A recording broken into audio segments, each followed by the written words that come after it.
Coming up on iPads in the Classroom, we're talking about real-time collaboration.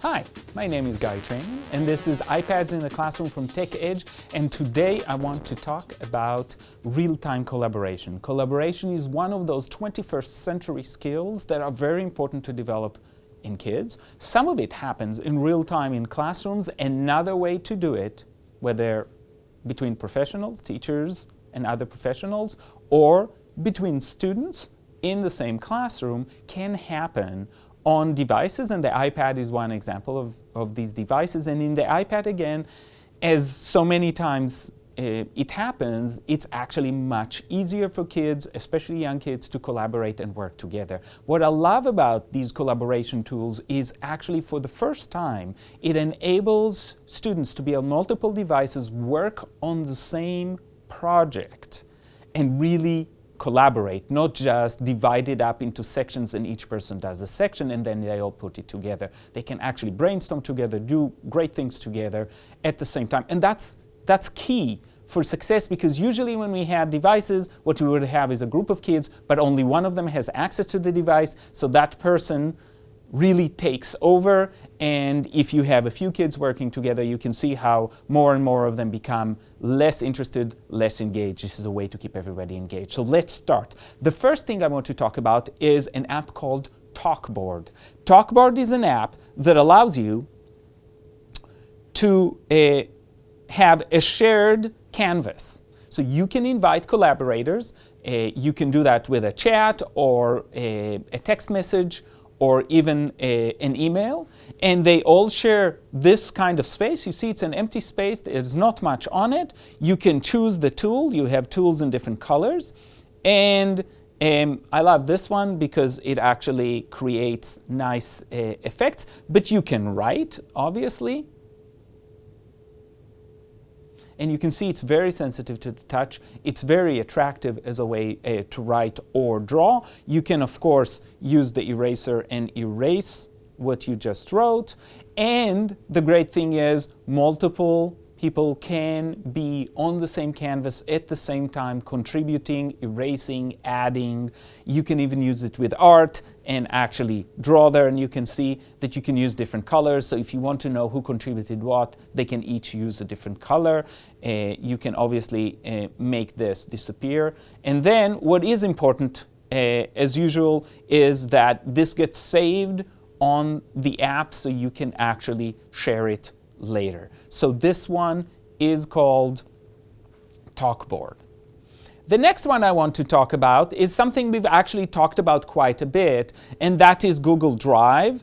But I do want to highlight one of the features of the Google Drive is the ability to collaborate and to share. Some of it is just sharing documents between people or sharing folders, which has been added a few months ago. That ability to share folders, and anything that's put in that folder is actually shared with everybody that's a member of that group.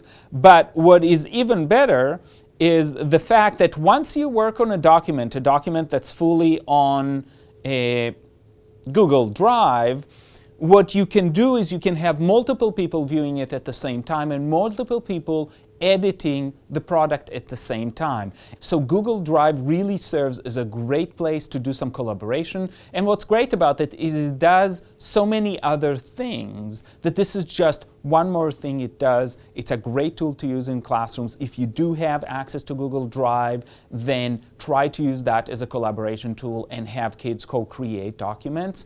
If you don't have it yet, that's another great reason to get Google Drive to function in your school. So that is Google Drive.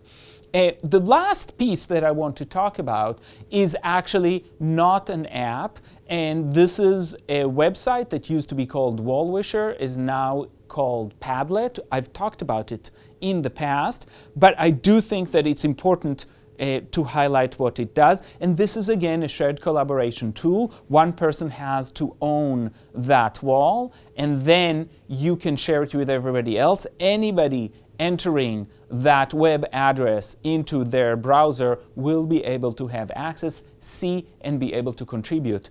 If you double tap anywhere on the wall, you get a little place to write, so you can write, any comment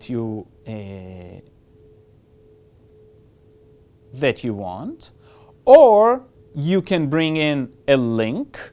You can paste a URL from anywhere that you picked up something, whether it's an image you found online and that you can share. Remember to make sure that it is not copyright protected. And you can also bring in any website or anything else, or let's see if I have something here.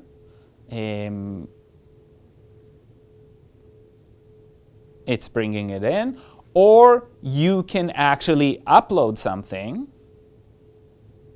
So it'll say, okay, bring in the file or browse, and obviously that will work a lot better on a computer where you have full access to your files.